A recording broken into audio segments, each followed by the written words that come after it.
Halo teman-teman, pada video kali ini kita akan mendengarkan cerita yang berjudul Hikayat Bunga Kemuning.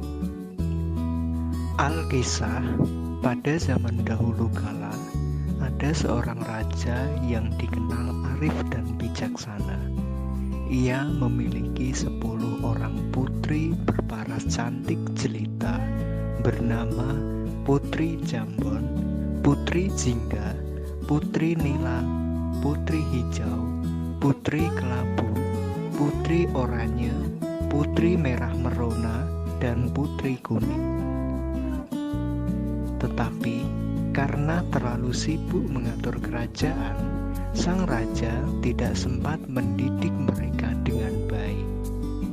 Sementara sang istri telah meninggal dunia ketika melahirkan putrinya yang bungsu.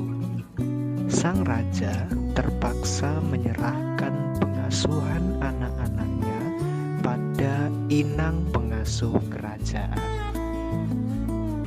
Ternyata sang inang pengasuh tidak kuasa mengasuh seluruh putri raja. Hanya si bungsulah, yaitu Putri Kuning, yang berhasil didik dengan baik hingga menjadi anak yang selalu riang, ramah pada setiap orang, dan memiliki budi pekerti yang baik. Sementara kakak-kakaknya tumbuh menjadi anak yang manja dan nakal. Mereka tidak mau belajar dan membantu sang raja.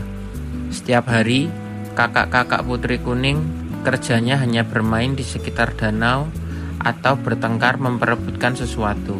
Suatu hari, sang raja hendak berkunjung ke kerajaan lain dalam rangka menjalin silaturahim. Untuk itu, ia mengumpulkan seluruh putri-putrinya. Kepada mereka, sang raja berkata, "Aku hendak pergi ke kerajaan lain selama beberapa minggu. Buah tangan apa yang kalian inginkan?" Tanpa menimbang-nimbang lagi, si sulung, Putri Jambon, berkata, "Aku ingin perhiasan yang mahal."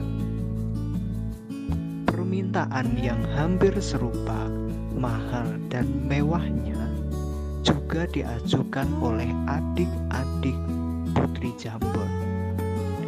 Hanya Putri Kuning sajalah yang mendekat dan memegang lengan ayahnya sambil berkata, "Aku hanya ingin ayah kembali dengan selamat." Sungguh baik perkataanmu, wahai putriku. Mudah-mudahan saja aku dapat kembali dengan selamat dan membawakan hadiah yang indah untukmu, kata sang raja. Singkat cerita, setelah sang raja pergi, kelakuan anak-anaknya malah menjadi semakin nakal dan malas. Bukannya bersedih, mereka malah merasa gembira karena selain sang raja, di seluruh kerajaan tidak ada yang berani melarang. Kesempatan ini mereka pergunakan untuk membentak dan menyuruh para inang pelayan sekehendak hati. Para inang pun menjadi sibuk sehingga tidak sempat membersihkan taman istana kesayangan sang raja.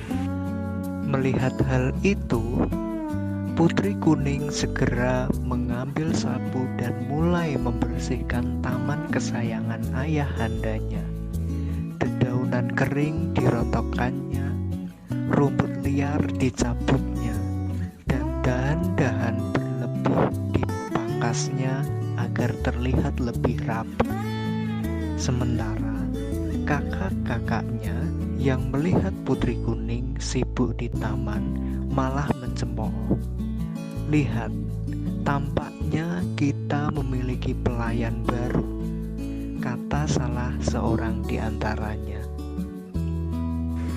"Hai pelayan, kami masih melihat banyak kotoran di sini," ujar salah seorang kakaknya sambil melemparkan sampah ke arah taman. Sejurus kemudian, mereka pun langsung menyerbu dan mengacak-acak taman. Dan setelah puas mengacak-acak taman, lalu pergi begitu saja menuju danau untuk bermain sambil berenang. Begitu kelakuan kakak-kakak Putri Kuning setiap harinya hingga ayah mereka pulang. Ketika sang raja pulang, ia hanya mendapati Putri Kuning sedang merangkai bunga di teras istana. Sementara kesembilan kakaknya sedang asik bermain di danau. Sambil berjalan menuju teras, sang raja berkata, "Anakku yang rajin dan baik budi, ayah hanya dapat memberimu sebuah kalung batu hijau. Ayahanda telah mencari di seluruh pelosok kerajaan seberang, tetapi tidak menemukan kalung batu kuning seperti warna kesayanganmu. Sudah, tidak mengapa ayahanda, kalung batu hijau juga akan serasi dengan warna bajuku," kata Putri Kuning lemah lembut. Putri Hijau yang melihat Putri Kuning memakai kalung batu hijau segera menghampiri. "Wahai adikku, seharusnya kalung itu milikku karena berwarna hijau. Kenapa sampai ada di lehermu?" tanya Putri Hijau dengan perasaan iri. "Ayah memberikannya padaku," sahut Putri Kuning singkat dan jelas. Putri Hijau tidak terima penjelasan Putri Kuning. Dia segera berlari pergi menemui saudari-saudarinya yang lain. Mendengar hasutan Putri Hijau, saudari-saudarinya menjadi panas hati. Mereka kemudian bersepakat untuk merampas kalung itu dari tangan Putri Kuning. Kesembilan adik-beradik tersebut lalu bersama-sama menemui Putri Kuning. Setelah bertemu, mereka langsung memaksa Putri Kuning untuk menyerahkan kalungnya. Tentu saja ia menolak dan akhirnya terjadilah perkelahian sengit hingga kepalanya terkena pukulan dan meninggal saat itu juga. "Dia meninggal!" seru Putri Jingga panik.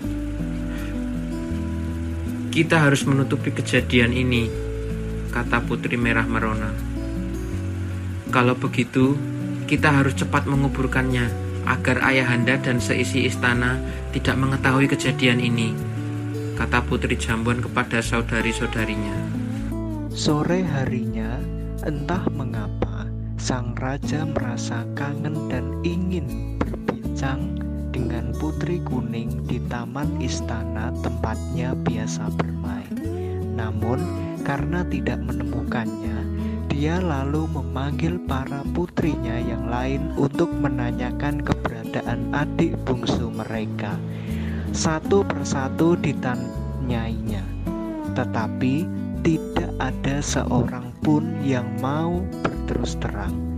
Mereka memilih tutup mulut dan pura-pura tidak mengetahui keberadaan Putri Kuning. Khawatir akan keberadaan dan keselamatan putri bungsunya, raja lalu menitah para pengawal kerajaan untuk mencarinya ke seluruh penjuru istana. "Hai para pengawal, cari dan temukanlah Putri Kuning."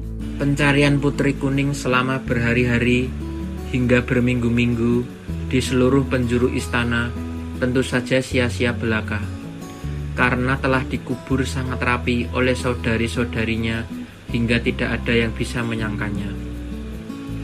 Hal ini membuat sang raja menjadi sangat sedih dan menyesal karena tidak mampu menjaga, merawat, dan mengarahkan putri-putrinya. Mereka tumbuh menjadi pribadi-pribadi yang egois, tidak peduli terhadap sesama, serta tidak patuh terhadap nasihat orang tua. Oleh karena itu, sang raja segera mengirimkan mereka ke negeri seberang untuk belajar budi pekerti. Beberapa minggu setelah para putri raja belajar budi pekerti di negeri seberang, tumbuhlah sebuah tanaman di atas kubur Putri Kuning. "Tanaman apakah ini?"